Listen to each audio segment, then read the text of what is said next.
Ba-da-da-da-da-da. Hey, ba-dum-bum-bum. Ladies and gentlemen, boys and girls of all ages, welcome to Coco Sports. It's where the world comes to kick butt, your home for common sports, and above all, where it's okay to be a passionate fan. And today is a special episode because we are live on Twitch Coco Sports, archived on YouTube Coco Sports, and we are powered by Marvel, Stream Raiders, Pokemon in chat, King Raptor Man, and we have two guests. We got the legendary, I've been here from day one-ish, Boom Boom. Everyone's like, YouTube's like, I want to see more Boom Boom. Boom Boom comes to the Twitch. Come to the Twitch, YouTube. And of course, we got Brawl USA promoter, James Legend. As always, we ask you win, loss, or tie for this week's AEW. All right, Boom Boom, you drive the bus, sir. What do we got? All right, we opened up a very special edition of Dynamite because I don't know if y'all knew this or not, but this was Golden Star Alex's birthday. Yeah, happy birthday to Golden Star Alex. We'll be doing a birthday bash. He'll choose the next games. Also in the sports world, Patrick Kane is a Ranger. We've been talking about it, so go kick some butt.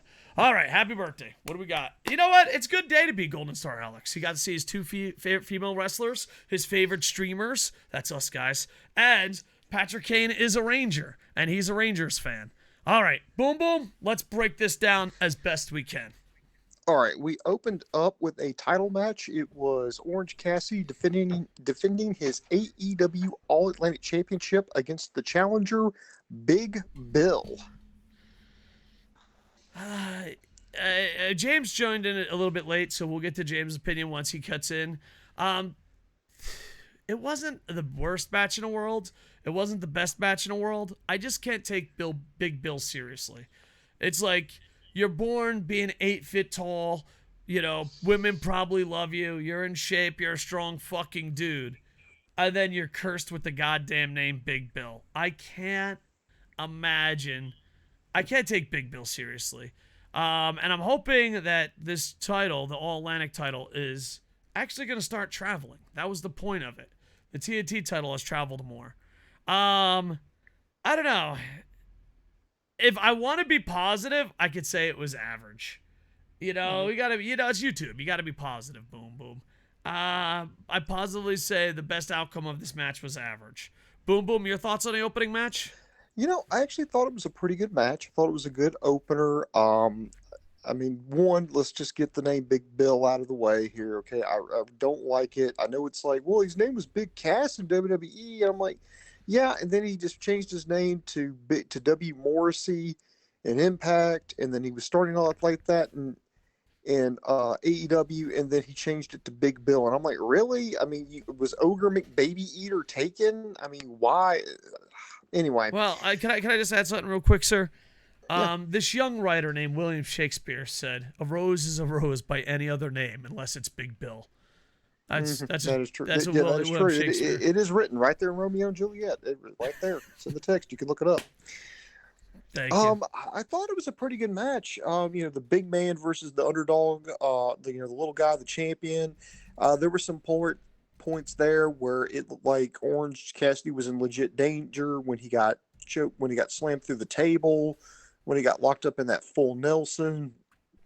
When you had the interference from Stokely Hathaway. I was like, even you were like, oh shit, are they going to change the title right here? But no, he caught him with a orange punch off the top rope and got the 1, 2, 3. So, you know, I think it was a good match. I like Orange Cassidy. I think he's hit his stride. He's absolutely amazing.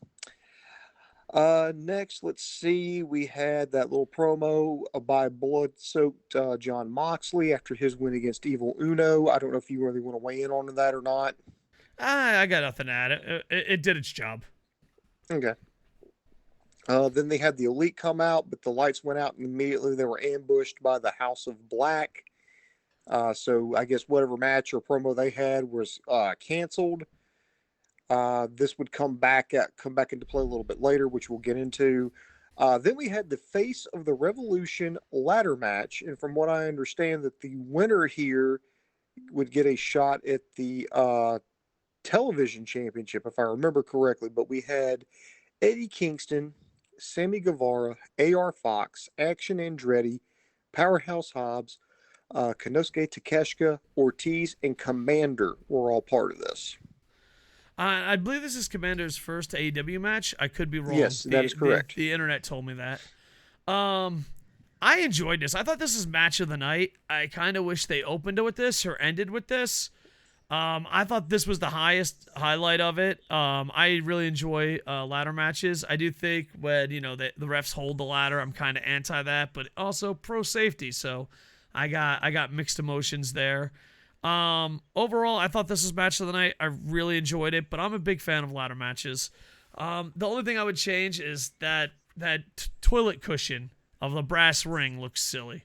I know you don't want a brass ring bunking on someone's coconut, but at the same time, it kind of looks like, I don't know. It would be like if someone had ass surgery, you'd bring that as a joke. Like, here you go, you got ass surgery, sit on the balloon. I don't fucking know. But overall, besides ass surgery, I enjoyed it. I thought this was match of the night by far. They took a few dangerous spots for my taste. I think Action Andretti like messed up something, and I thought he about ripped his leg out of the socket coming down. AR Fox took some pretty bad bumps. I think Takeshita and Commander did some pretty cool shit. Uh, it looks like they're teasing Takeshita is like a is ready to break through to the next level because it looked like for a moment he was going to win. The crowd got behind him, but ultimately Powerhouse Hobbs won this match, and I still think that was the right call because on paper I was like it either needs to be Takeshita or Hobbs. Looking at it, and I thought they were going to pull the trigger on Takeshita, but no. Much to well, it was a pleasant surprise actually. They went with Powerhouse Hobbs, which I think is going to be a better match. A better opponent for either Samoa Joe and Wardlow. Yeah, So, and especially with all the promos they've been doing for him. So he's got that little mini push, I think, on Dark or Elevation or whatever their internet program is. So I think it was a good call. I like both outcomes. That's one of those few cases, especially in AEW, where it was a win-win. I like both outcomes. All right. Next. Next, we learned backstage that the best friends are not cleared to be in the Battle Royal tonight. So Danhausen and Orange Cassidy announced that they were taking their place. So it was just kind of like, oh, can you do it? It's like, yeah, whatever, I don't care. Then we get to the next match. It was a little bit of a squash match. We had Chris Jericho versus Pretty Peter Avalon. This was I was actually surprised Avalon got some offense in, but ultimately he fell victim to the code breaker. Got a cover 1, 2, 3. Anything you want to weigh on this before we get to the aftermath? The only thing I want to add in is A, it was a short match. B, it did its job, and C, we didn't have to pay Jericho tax. I feel like Jericho and MJF and Daniel Bryan's promos are just we already know what you're gonna say. You don't but maybe we'll talk more promos at the end. Yeah, it's not necessarily that they talk. It just goes on for longer than what it needs to. All right, and James, are you still But here? Have you caught up to the match yet? I don't know what I came into. I Okay, came in okay, at I think I came in at the women's match. okay, okay, okay. so we got some time. But after after that, Jericho started beating down Avalon. Out comes Ricky Starks to beat up on Jericho. He gets ambushed by Jake Hager, who, by the way, I really like his hat. And Daniel Garcia. They beat the hell out of Starks. They hits him with the Judas effect, leaves him laying. So that's a tease for their match at Revolution. Um, Anything? Mm-hmm. Nah, nothing really. Just a lot of run-ins, but I guess we have to get Mm-hmm. immune to that right now. You don't want to beat a dead horse, but yeah, just too much. But overall, it did its job, and we didn't have to hear Jericho cut a promo. Okay, and then next we had the promo from Hangman Page talking about the Texas Death Match coming up, and he promises after Sunday, Moxley will never be the same. I thought it was a decent promo. I kind of, by the way, can I just say that I like the fact that they did that? Like, I guess he was like in a barn or something. It was just different. One of the things, one of the criticisms I have about sometimes, I know you can only work with what you've got, but it's such a breath of fresh air to have, like, a wrestler do something like in his own element, because, he's the hangman, he's a cowboy, and, so it makes sense that he would do something in a barn, something kind of country, as opposed to like in a stairwell, or looks like he's shoved up against a wall, or sitting up on those I don't know what kind of boxes you call them that they load the equipment into, but then sitting on those or back in a locker room, or in a hallway, it's just so much refreshing. So AEW, do more of that. I like the Cowboy a lot, and he's starting to become the AEW Dolph Ziggler. I feel like you work yourself into a shoot or shoot yourself into a work. You know what I mean? If the storyline is you're a loser and you never win, but then you're also a loser that never wins, it's hard to get behind you. I feel like this is a must win. I don't think he will win, but I feel like it's a must win. You don't want to be Dolph Ziggler. It's going to come out and be like, I got the fucking... No, you don't. It's over. You know what I mean? I just feel like this story... Like, and here's the thing. We complain about AEW storylines being way too fast, and that's the case. But here, like, dude, throw this guy a bone, man. Like, he cuts good promos, has good matches, and just never fucking wins.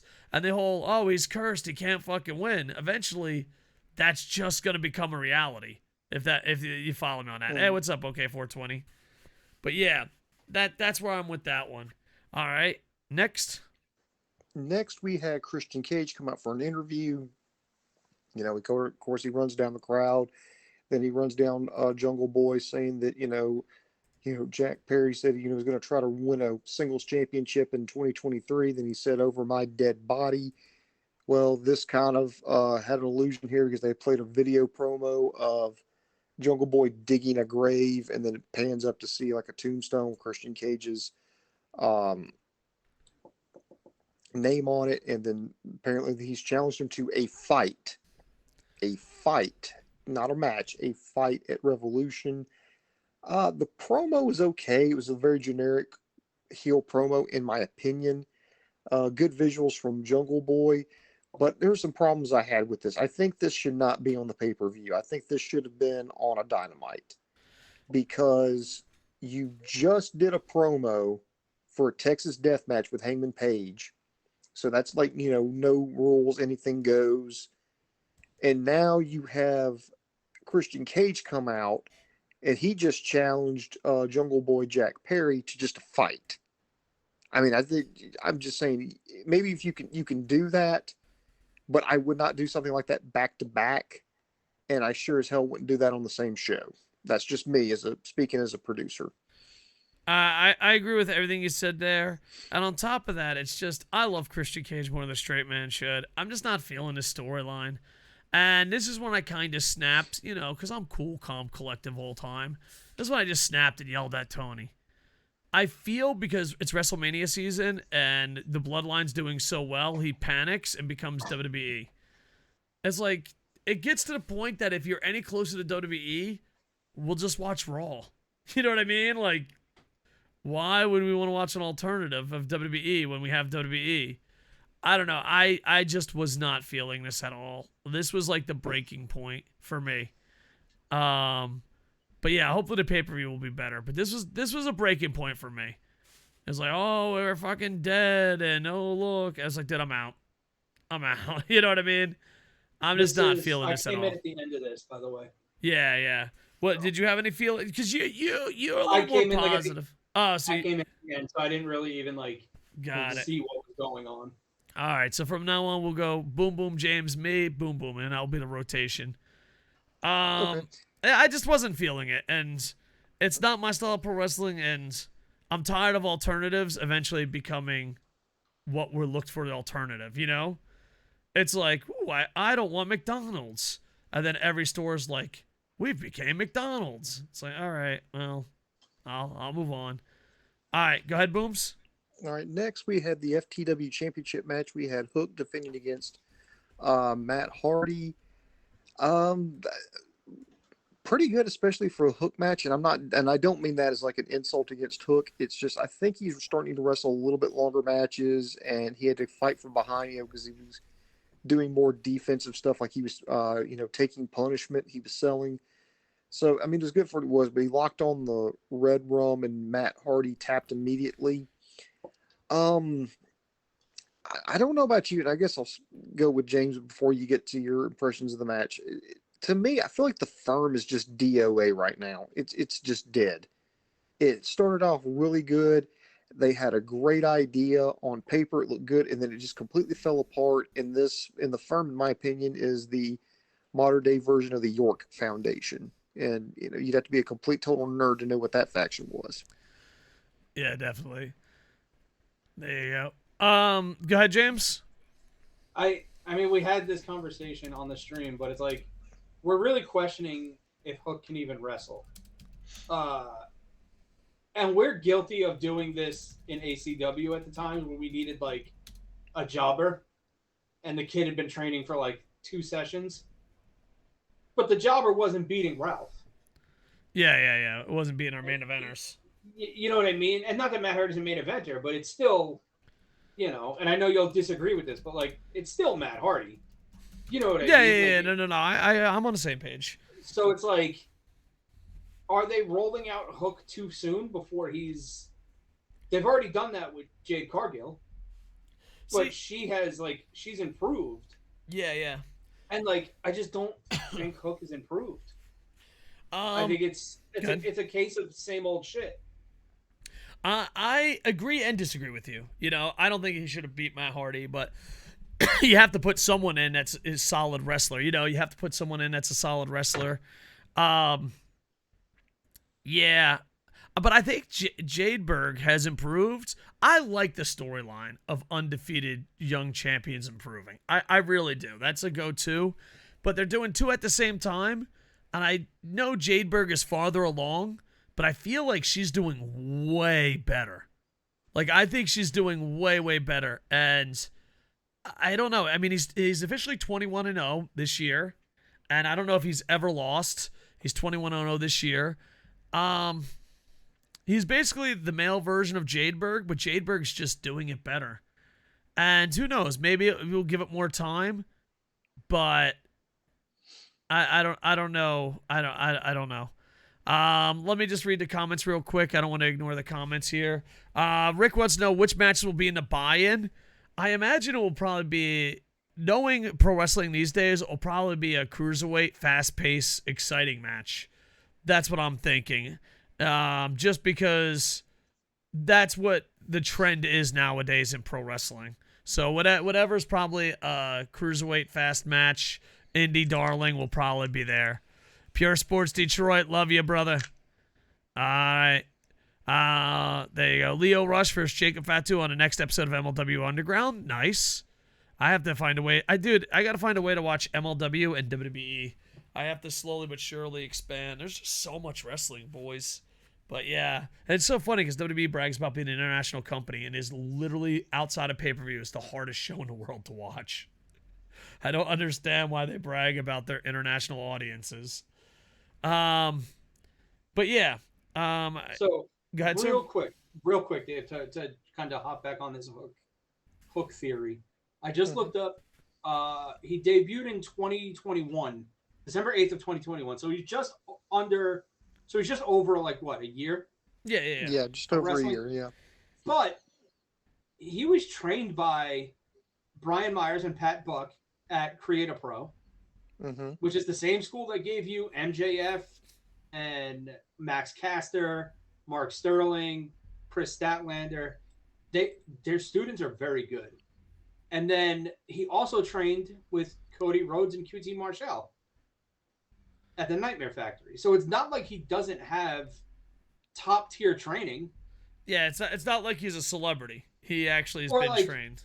Yeah, or like he's just some fucking kid they found on, bum fights on YouTube. Like it wasn't what I mean? Plus like his dad is Taz. Like not that that's like, I mean, well, involves it's connection. football, It's kind of like, Dominic and WWE Taz here. right. It's just I don't know. He's not. I don't know. I think there's a lot of pressure on MJF for this pay per view. I think there's a lot of pressure maybe the next handful of matches. Like, he has to do something because even Jadeberg has improved. So Rick says we really know if Jadeberg improved when she faces Toni Storm, Britt Baker, Kushida, and Hayter. Eventually has to drop the TBS Women's title after the AEW and go after the World's AEW World title. And James will tell you, I love long title runs. I love long stories. I wouldn't ever do that until the fans like really turned on her John Cena style. You know what I mean? And maybe I'm indifferent, but I would, and Bobby the Brain Heenan said this about Goldberg, and James can back this up, my booking style. If the fans ain't shitting on it, I would ride this out to the end of time. Yeah, you were a rider. Dude, and not only that, but like the funny thing is though, like I might be the only booker or promoter where wrestlers begged me to drop the title. Like, dude, I remember we talked to Sideshow. He's a pro wrestler. And he's like, dude, I feel like I should drop the title to Bruce. I'm like, what are you talking about? Like in 8 years, we're gonna build this shit up. Yeah, don't worry, go. It's gonna happen soon. I do think it's gonna happen soon, but I think the transition from being undefeated to going after the women's title, that transition, I think Tony's going to have to do some really good booking. Do you kind of agree that transition from her being undefeated to going to the higher title or losing, that's going to be a tough thing to book. That's not going to be easy. So good luck, Tony. Boom, boom. Next. Next, we had a little promo from the House of Black. They showed up with the trios titles, and they're saying that they're going to leave the titles there, but just let the Elite know that when it comes Sunday, they've already lost. So they literally drop the belts and then fade off into the darkness. I thought it was a decent promo. Of course, anybody wants to say anything else, I can move on to the next thing. I just want to add something that Rick 1982 always mentions in Twitch. Mm-hmm. He always mentions that he has a strong belief that if you hold the titles before the title match and you pick it up, you're going to lose. So that's an old school pro wrestling thing. Yeah. So I don't know, if Rick 1982 and the old heads are correct. Just something worth mentioning. All right, go ahead, Booms. Okay. Next, we had the women's match. We had Toni Storm taking on the returning Riho. James Legend, since it's been a while here, this is where you definitely came in. What'd you think? I just think it was average. And like, I don't know. I know this is gonna cause friction between me and Boom Boom, but I'm not a big Rio fan. How dare you? But you got to remember, Boom Boom, I don't watch Japanese wrestling. So that has nothing to do with it. She's cute. She can wrestle. Yeah, that's just not. I don't know. It's all right. Okay. It pushed their storyline, I guess. I'm not a big fan of the storyline either, so I guess just this whole scenario just didn't click. Yeah, I will agree with you on that one. I like, of all the storylines that AEW's running right now, this women's storyline is the worst. I absolutely hate it. I cannot wait till they get past this, and I hope after Revolution they do something different and get away from this storyline. I just absolutely hate it. Yes, I do like Riho, and yeah, I like Toni Storm too. The only thing that I just absolutely hated with this one, besides all the fucking shenanigans, and I know why they did it, because I mean they've got a three-way match that they're trying to build up to, and they've got this whole Saraya thing. And by the way, Saraya, this whole thing, like her AEW run right now, it pretty much has been a flop in my opinion. You can feel free to disagree with me, that's fine, but right now, I am not impressed with it. I don't like it. At this point, I don't understand why they hired her. She has done nothing to just wow me. It's not like she hasn't wrestled in 7 years, and then this is all that we get. To me, it feels like a waste. But I think what drove me crazy about this match, outside of the interference, was the fact that it ended in the thing that I hate the most in women's wrestling, a roll-up. I hate it. It's overused, overdone. If I never see another women's match in a roll-up, I'll be happy. To be fair, it was a bridging roll up. It wasn't just a normal schoolboy. I thought you said, to be fair, it was a botched roll up. Well, that is true. Rio was like flopping around on her like a fish out of water. And finish the bridge. This is kind of interesting. I want to focus on the good, then go to the bad. The good, Golden Star Alex. It's his birthday. 2 favorite wrestlers. Awesome. Tony Storm as a heel, which as a guy that fucking old school booking mentality, Japanese head. I'm one of those guys that are like, why do you wrestle better as a heel or face? You know what I mean? I don't understand that. Like, oh, when he's a heel, he'll wrestle better. When she's a face, like, that just blows my fucking mind every time. So I think her wrestling as heel is amazing. I do feel like they are panicking and trying to get women in. I'm just tired of the interference. I thought Saraya, I'm just tired of the interference. I'm tired of the roll-ups. I'm tired of Tony going, oh my God, we don't have enough women. Put them all in one segment, And that's it. And I just want to say something about Sarah before I move on. I'm going to call her Paige because I ain't fucking pronouncing her name. You have Monet and Paige. They have something in common, not WWE. They both went to a new company and shit the fucking bed on their first appearance. But Monet bounced back to show she's great. Paige kind of like, oh, you shit the bed and you're still horrible. You know what I mean? So I find that an interesting situation. We are live on Twitch, so let's go see what they say in the comments. And after that booms, we'll go to the next. Rick says Jade will have a long title run like Bruno Sammartino. Listen, Bruno had a short title run. Me and James used to argue on car rides all the time. Like first off, I say if you're a face, your title run doesn't end until the fans start booing you. And about 60% of the fans start booing you, then guess what happens? Do you lose the title? No, you turn heel. And then you're a heel, and then when you become cool, you turn face. And you do that about 50 fucking times and run out of opponents. Then if you beg me, champion, beg me, maybe I'll let you lose. I love long title runs. James hates all Japanese wrestling. Damn you, James. Rick also says, don't mind roll-ups as long as they're done right. I just feel like it's a bit fucked up that the women always have to do it. You know what I mean? It's like, Tony Storm makes everything better is from Golden Star Alex. I didn't really have to say that part. You guys knew already. Rio should make any show a win. Putting the two together is pure heaven. I'm just happy that you're happy. Saraya is so cringed without holding the L for the losers for a forehead. Yeah, I kind of agree. Happy Rio won, but could have done it without the interference. I agree with that. Taylor's just as hell as Canucks fan. We gave up 2 picks. Oh no, Canucks fans. And I caught Jigglypuffs. All right, when we start saying which Pokemons I caught, I think it's time to go back to Boom Boom. Boom Boom! Yep. All right, after that, there was a brawl after the women's match, and Ruby Soho comes out, so it was her, Tony Storm, and Jamie Hayter just kind of brawling, throwing hands. They had to be separated. Then we did a backstage promo. It looks like Keith Lee and Dustin Runnels have formed a tag team. They're going to call themselves Naturally Limitless, and they're going to compete this Friday on Rampage. Can I just say something real quick? Yeah, go ahead. This is very stupid, but I like it. Go on. All right. Next, we had the another tag team battle royal. It started out with Dark Order coming out. They were immediately jumped by Wheeler Yuta and Claudio Castagnoli. Then we've got let's see. I may miss a few, so please forgive me here. But we had Roosh and Preston Vance. We had Dark Order Lucha Brothers, Aussie Open. We had 2.0.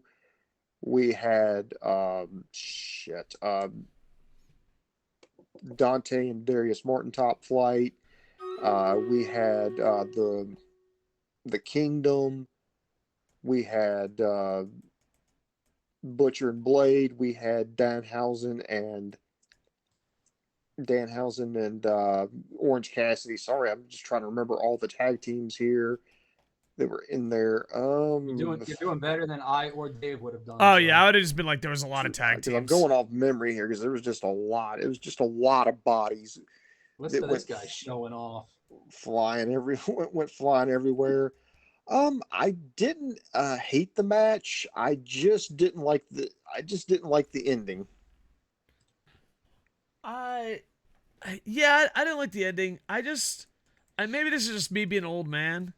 I was just confused the whole time. Like, are we both eliminated? Are we not eliminated? I just, at the end of the day, I was just confused. Yeah, we just won Stream Raiders. Good job, dudes. James, go ahead. I honestly don't remember the end, which is sad because it just happened 32 minutes ago. That's why we pay moving the big bucks.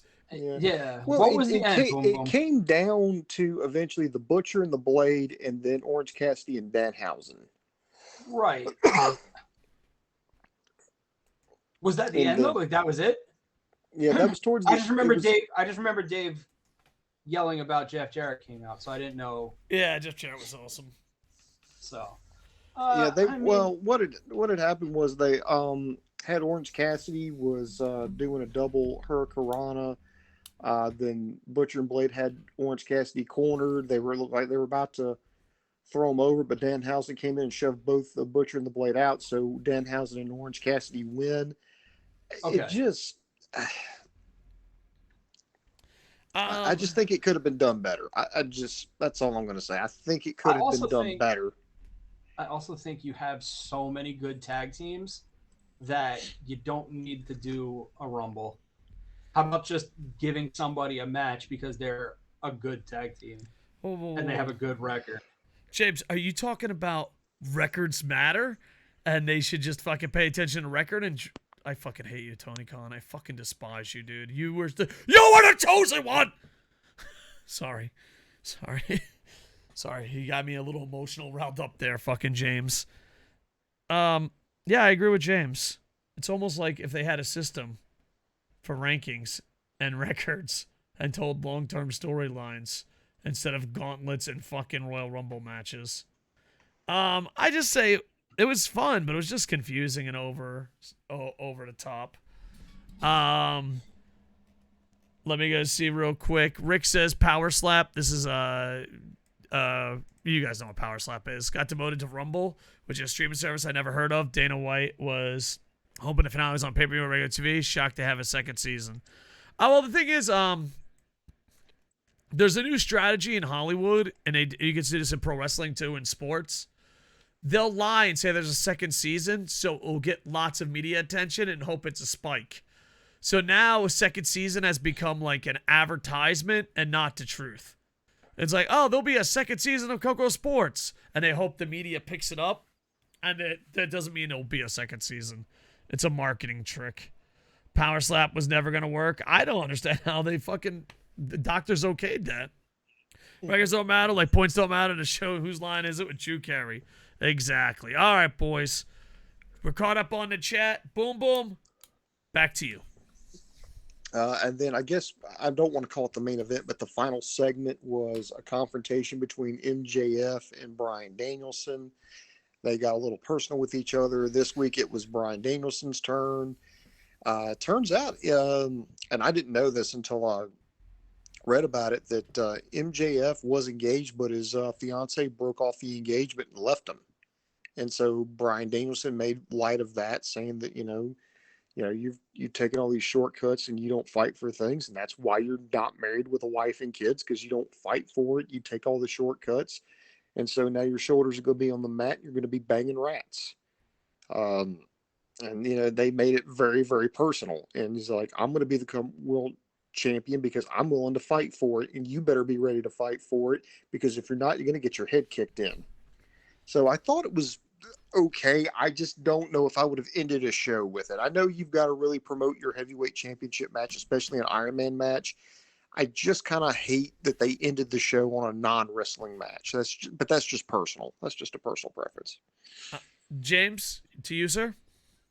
I'm not a fan of closing out a show with a promo. I'm so proud of you. So fucking proud. Go on. It's one of those, like, enough is enough, put up or shut up. Yeah. You can promo till the cows come home, and it's just now it's not a battle of words, it's a wrestling match. So yeah, I think, like you said, it's gonna be make or break. Yeah, I think this pay-per-view is huge for MJF's career. Outside of young fans that don't know that he literally steals everything he says line for line, I think if he doesn't have a good match against American Dragon, that's it. People, you're going to be exposed. You know what I mean? Mm-hmm. And wrestling promos, especially AEW, WWE, I feel... I don't think Impact does this. I don't think MLW does this. I could be wrong. But I feel like AEW goes to well too many times. I think WWE does it sometimes too. They become internet trolls. Where, like, if you always go after personal attacks, they mean nothing. You know, if you always go after shoot personal attacks, they mean nothing. And I feel that MJF and Bryan Danielson was that. Like, sometimes when you have a personal attack, the response you want is, oh my God, I can't believe it. But now it's kind of like eye rolling, like, that's why your wife left you. That's why your right testicle's bigger than your left. That's why you can't get your dick up. It's like, all right, man. It's just like, I'm just saying, like, you can throw anything out there. It just reminds me of an internet troll. Like, dude, by the way, did you know the average internet troll is 34? That's insane. That is fucking bonkers. It's sad. It's sad. Yeah, it's really sad. But, like, it's kind of that. Like, I'll say anything to get attention. And it doesn't work, Like, even when they used this storyline with MJF and Family Guy, they literally stole a storyline from Family Guy. And like, oh, it's so edgy. It's like, not really, man. It's not really, dude. I don't know. I think there's only so much you could steal from Piper, Flair, heels that he steals from, CM Punk. There's only so much you could steal from them, but you're going to have a great match. All this goes away if he has a banger. But if this is fucking old school chin lock, I'm the heel, he's going to be exposed. And when the big contract of 2028, wherever the fuck he says, dude, there's going to be no negotiations. Triple H isn't going to need you, and fucking AEW is not going to want you. The bidding war of 2024. Yeah, the bidding war of 2024. Let me tell you, that's really going to fucking backfire if you don't have a good match this fucking pay-per-view. I know it's a shoot/storyline, but it's kind of like you can work yourself into a shoot or shoot yourself into a work, brother. And all these problems go away if he has a good match. But if he's exposed and he's doing character bullshit against the American Dragon in an Iron Man match, there's no bouncing back from that. At least in out. You know who MJF actually kind of reminds me of? Sorry to interject here, but no worries. This reminds me of heel Shane Douglas back in the early days of ECW. I know some of you may not be familiar with that, but when ECW first started going around 90, I want to say around 1994, maybe give or take a year or two. Yeah, it was like 93, 94. Yeah, in that area. Shane Douglas was like an amazing talker. He'd been fired from WCW. He was pissed off, and he could talk you in the building. He could hype up this match. You made it to where you wanted to just slap the guy to get him to shut the fuck up for 5 minutes. He was that good. But when the bell would ring and he would start wrestling, his matches would be average, if that. Yeah, and that's what I'm really worried about. I kind of feel like Shane Douglas in a whole. Unfortunately, some of his matches were very average / not great. Mm-hmm. Hey, it was definitely there for his promos and his moments. He could hold his own. I don't want to insult him, but at the same time, I could see him being in the same situation as MJF now. I don't necessarily recall, like, I'm sure there are. And I'm sure I've seen it, but like just amazing Shane Douglas matches where I'm like, that was wrestling. You know what I mean? Like, Yeah, I'm thinking. I don't know. I have a bad memory, but I'm thinking Raven, Tommy Dreamer. We'll have to go back. It's been a really long time. But I see your point, though. Rick says we'll be checking the results of the pay-per-view, not buying this. I think if it wasn't for the watch party, I don't know if I'd be buying it. I don't know if I'd be buying it. You know what I mean? I don't know. That's weird. This is the first AEW pay-per-view. It's not a guaranteed buy for me. It's not a guaranteed buy for me. Rick says 2024 is the bidding war. Let WWE have him and book him as Vince McMahon's true legitimate son. Vince is like, I'm back. Vince is like, yeah. Vince is like, I want $9 billion. I will offer you 9. Did I say 9? I wanted 12 billion. Vince, big brain. Oh. If Vince brought him in and said he was his son, does that mean it's canon that MJF and Hornswoggle are related? I think so. I think it has to be. Yes, it is. Perfect. 10 out of 10. Also, YouTube. We talked about this and had a good time on Twitch. Would you mind me, James, Boom Boom, and sometimes maybe Hurricane's Cape doing a legit podcast called It's His World? What was it called? We came up with different names. Shut Up, Slap Nuts, the Jarrett Men. Yeah, but his theme is called My World. Yeah. So I said we should do his world. We're just living in it. All right. What if we did 15 minutes? We're never going that small. A small podcast to a very long podcast where we talk nothing but Jeff Jarrett. Because I feel like outside of this small community we made on Twitch, everyone hates Jeff Jarrett. And by my standards, I should hate Jeff Jarrett. But I don't. Write in the comments how pumped up you would be for an all Jeff Jarrett podcast. He's not on the podcast. Maybe that will be our season finale. But he's not on the podcast. It's just Jeff Jarrett talk. Just going to throw it out there. I feel like we're the only ones. I think we're the only ones that like Jeff Jarrett. And I don't even know why I like him. But I do. All right. Win, loss, or tie. I'm giving it a tie, but I think it's a pity tie. It's like one of those, am I only giving this a tie because I don't want to be cranky? You know what I mean? Like, am I being too hard on him? I'm giving it a tie. James, win, loss, or tie? Okay, fair warning. Didn't see the first half of the show. Understandable. Didn't see the ladder match. Oh, so from what I saw, loss. Understood. Boom, boom, win, loss, or tie. You were here for the whole show, sir? I'm kind of with you. I'm going to give it like a pity tie because like the first half was actually really good. The opening match was pretty good. The ladder match was pretty good. And then it just kind of, I don't know where the hell it fell apart. I think it might have fell apart with, no, I don't think Jericho killed it this week because he didn't say anything. I think the women's matches where things started to go off the rails. Yeah. And also, I just want to give a shout out. We sometimes being a little negative here. Orange Cassidy worked double duty tonight, and Yes, he wasn't bad in both of them. So, I guess wrestler of the night, Orange Cassidy. Good job, Orange Cassidy. All right, James, we're gonna shout out Brawl USA on Twitch and also YouTube. Do you have anything last words before we let you go, or we're gonna let YouTube go? No, just follow Brawl USA, YouTube, Twitch, Twitter, Instagram, Facebook. We're all there. Oh, it's me.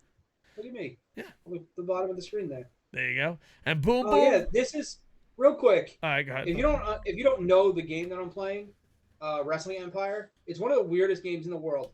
That clip was me going into my hotel room, and there was just a random dude shitting on my toilet. I think there's a clip of you pooping your pants right now on the scoreboard. There is a clip. Oh, yeah, there is. There he is, holding his butt. I thought he was injured. Nope, he poops himself. Rick says, waiting for if Sarah wins, we riot. Sign at the pay-per-view. Nice. Boom, boom. Final word, sir?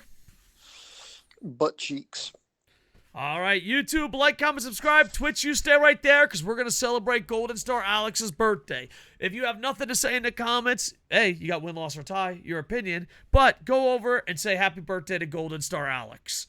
All right, boys. YouTube, like, comment, subscribe. Twitch, you stay right there. We are on KocoSports everywhere. Everywhere. Just KocoSports. We're there. Like, if you say her name 3 times in a mirror, we're there. I make so much content now that I'm retired. I got to tickle the balls of the algorithm. So make sure to like, comment, subscribe. With that, I am over. Ba-da-da-da-da-da. Hey, ba-dum-bum-bum.